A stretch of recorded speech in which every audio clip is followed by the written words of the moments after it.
మనస్సునందు మంచి మాటలందున మంచి నడతలందు మంచి పొడమకున్న సాయి మిమ్ము మెచ్చి సంతోషమెటులిచ్చు చెప్పరయ్య మీరే ఒప్పుకొందు.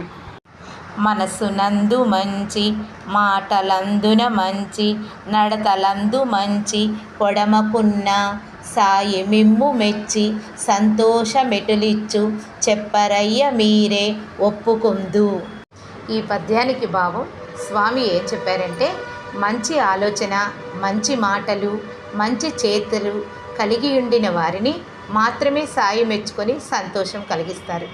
ఆ విధంగా ఉండని వారిని ఎట్లా మెచ్చుకుంటారు, ఎట్లా సంతోషం కలిగిస్తారు?